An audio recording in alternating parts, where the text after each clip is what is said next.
So what I want you to know is the fine thread screw is for metal stud framing, mostly for commercial. Don't recommend metal framing in your house. One wide, coarse threaded screw. It's a wider thread, it'll grab wood better. The fine thread screw in wood does tend to end up popping out on you because it doesn't have a wide enough thread to really grab the wood. I see guys making this mistake all the time. Sometimes it's ignorance, sometimes it's laziness. Now here, you can buy your screws in all kinds of different lengths. The secret is this. You take the thickness of your drywall, 1/2 inch. You multiply that by 1.5, that's 3/4 inch. You add those two numbers together, that gives you the length of your screw. So remember, whatever you're screwing into, your screw has to be 1.5 times longer in the material you're screwing into than what you're attaching to the wall. So you got a 1/2 inch material, you need 1.25 inches. If you're installing type X or 5/8 drywall, you got to go to 1/5/8. If you're installing 2 layers, you go to 2 inch. Some commercial applications we can have screws up to 2.5 inch. But use the right length of screw so that you're not accidentally screwing right into somebody else's wire. That's key. Electricians run their wiring at a certain depth of the wall. Guaranteed there won't be contacts. If your screw's too long and you pierce the wire, you pay the electrician's bill. It's not his fault. So when it comes to cutting tools for your drywall, you really have 3 basic options. One is the knife, the standard. And when you're cutting drywall with a knife, it's really simple. You want to just use the tip of the knife, cut the paper. It's just really delicate. You don't have to dig all the way in. If you get past the paper, you're going to be cutting into that powder. It'll dull your blade so fast, and then it's dangerous. Because a dull knife is the one that's going to cut you. The other cutting tool I like to use is the Rotozip. Mine has a little bit bigger, not on it here, so my bit is wider than usual. Just turn it on. I should mention, the reason this wall is up already is because we had spray foam in this building. So we wanted to cover that up for fire safety's sake. So we have a window here. I'm just going to cut the majority of this window out and demonstrate how this tool operates.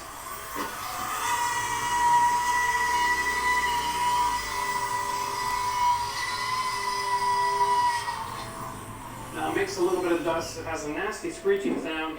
So people who don't like that nails on the chalkboard might bother you. There we go. Daylight. This tool is incredibly effective around plug boxes, because you can stick it in, run into the box, jump the other side, and then just follow the contour.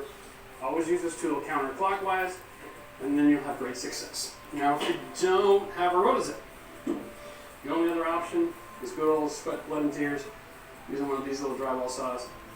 These can be real effective. The teeth are going in 2 different directions, so be careful. If you cut yourself with this, you cannot stitch yourself back together. It'll be a nasty mess, and it'll take weeks to heal. So before you start your drywall installation, the basic process is because we can use our Rotozip tool to cut around the boxes and all that sort of thing, but only once the fixtures are removed. So this light is in the way.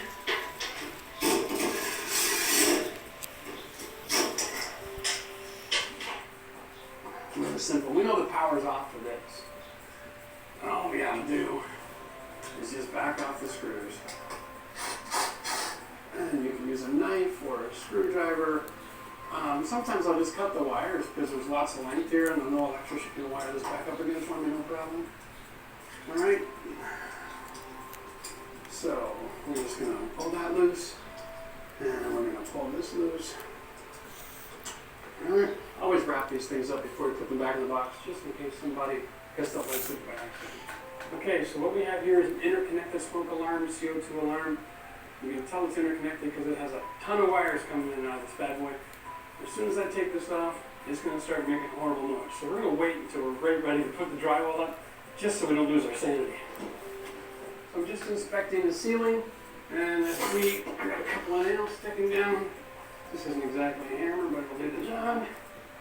Okay, and we're missing one piece of strapping on the outside. So before we put up our ceiling, we've got to make sure we have strapping.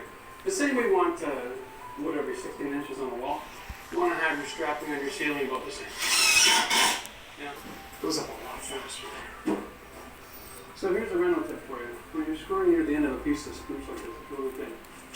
Start your bit, put the drill on reverse, and push. And you see smoke. Did you see that, Max? When you see smoke, you've cauterized that wound. If you just drive a screw in a piece of strapping like this, it'll split on you. Now we're done, we're ready to install our drywall. Only thing left to do now is carry it down here from the truck. So let's go get our 10-foot sheets. No time to waste, time is money. You need to remember that you're going to have a 1/2 inch drywall on either side coming up. So you've got lots of room there for variance. So instead of worrying about if the room is square or not, what we're going to do is we're going to take the actual measurement, take a 1/2 inch off, and then when we install, we'll try to split the difference in the gap and put a 1/4 inch on each side. So our actual measurement is 118 3/4. So we'll install 18 1/4. That's a 10-foot sheet of drywall. Well, let's go get that cut. If you're enjoying these videos, subscribe to the channel, hit the like button. Most importantly, comment on the videos. By all means, or a suggestion of video you'd like to see, let us know. 4 feet, which is here, and then do an eyeball. So I'm going to go right through the middle of my smoke detector. So unfortunately for the first sheet, I'm going to have to take that off. We'll zip that in. Okay, so I've got my 4 foot marked. And this is just a little trick that I've got here. If you set a construction screw, and not into your hand, just past your 4 foot mark, leave it hang 3/4 inch, right there. Now when I come in with my drywall, I can come up, I can hold the drywall with one hand, the other hand I can put on this brace. You can see that that's going to carry lots of weight. Strap one of those suckers up there with some construction screws. And then we have this block up here in the middle of the ceiling. Okay? Again, construction screw all the way through, attach it just past your 4 foot mark. This enables you to actually lift the sheet up, put it in, walk up the ladder with it, hold it with one hand, and spin the block over on top. Alright? Now I'm going to do a demonstration. Keep it nice and tight. So what I do is I like to set up in front of my ladder, and then I'll just take this sheet, lift it up, hoist it up over your head. Whew. Once you're there, you can let that lumber there do all the carrying. Now the reason you want to leave this nice and loose is so that anything that's in the way, you have a little room. Now, that's how they're done. This one requires you to pry and pull. Okay. And then disengage this mounting plate. Push everything up inside the box. And again, make your measurements, mark it on the wall. Always cut as you go. Don't rely on your measurements to save you. Sooner or later, someone's going to forget to cut a hole, and you'll do all your taping and the priming, and you'll be like, oh yeah, where's that box? So always cut as you go. So now we're going to install this as a 2-man application.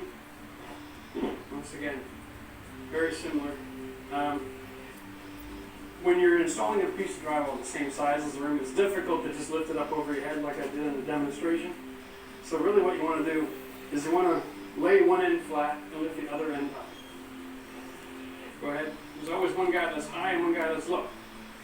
Because the distance in the room from there to there, now the room is almost 11 feet long. When it's in square, it's only 10 feet long. As soon as you lift that corner, it's 11 feet long. Now what you do is you pay attention to your end, and you keep it as tight to that corner as you can. Okay? And square, and we slide it in together right here. Alright? And then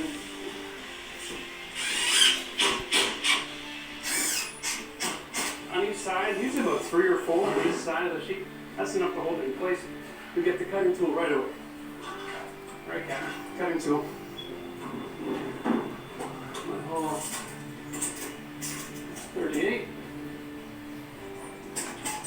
And then 39. It's a good little technique.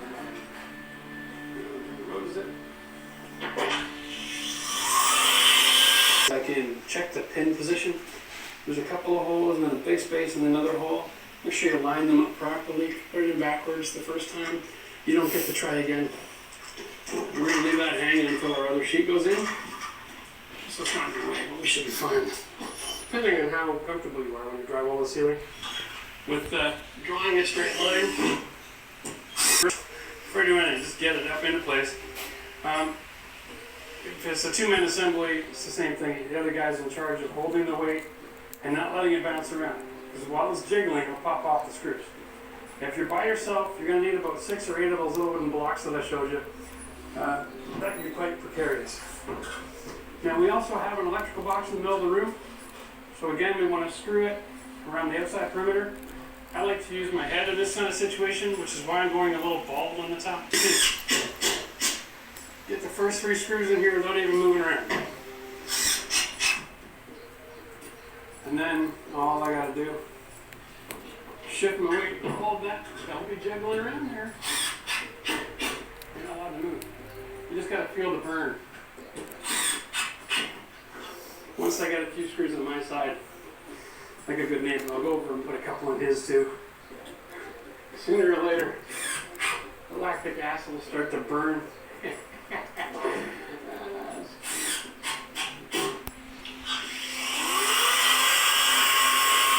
The electrical is really recessed in the ceiling. It's on the original joist, not the strapping.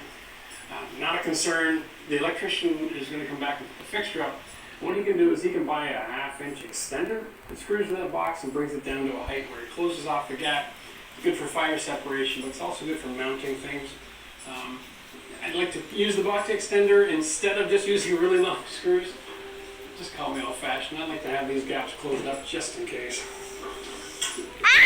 Videos, subscribe to the channel, hit the like button, and most importantly, comment on the videos. It's easy to get the measurement of the length, especially at 2 people. But the secret here is you need to measure at the end, and the middle, and at the other end again, so that you know how to square the room is. And to transfer that measurement on the drywall so that when you bring it up here, all your correct measurements are in the right place.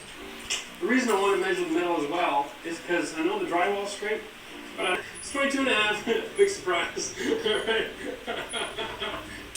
I'm done. I don't even need to mark my board. Just take out my knife, keep the blade short. Remember, you're just cutting the paper. Don't do anything too extraneous here.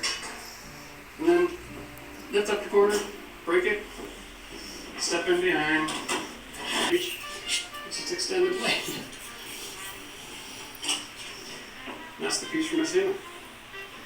Let's just go over a few tips and tricks here on how to cut drywall. Using your knife, first of all, you don't want your blade extended too far. You can't snap that. So one of these lines needs to be cut with a saw. The faster you go with the saw, the easier it is, and you don't risk breaking your board. The other thing you can do, because it's only drywall, it's not finished carpentry, is you can take your mark and you can just cut down to it, cut it across. Now here's the fun part. I can just reach over, I can see my line underneath the drywall, place my knife on the drywall, and I know exactly where I'm going to go. So I look to where I'm going to go, which is right here. I don't need any straight tools. Just look to where I'm going to go, and your brain does all the work for you. And then you can cut the back side as well. And you have a cut piece of drywall. You might find it necessary to trim the inside corner a little bit, but that's it. Good to go. Got perfect curve. Cutting across the top, and you're just taking off a little bit. Let's say you're taking off a 1/2 inch. Just draw the line first. You can draw a line with that square. Instead of trying to draw that line with your knife in the square at the same time, really hard to manipulate something really tight together. Same thing, just draw the pencil line. You're scribed, you've got a scribed surface, so you have a bit of a curve going on. You want to cut that nice. Okay, so you're holding a knife with your thumb and your finger. You've actually got almost like a tripod going on. You can squeeze the knife with your hand and leave your thumb and finger out. Now you've got incredible. Once your finger, you can draw a pretty decent circle here. Or you can just square, make a big X on the back of your drywall. Alright?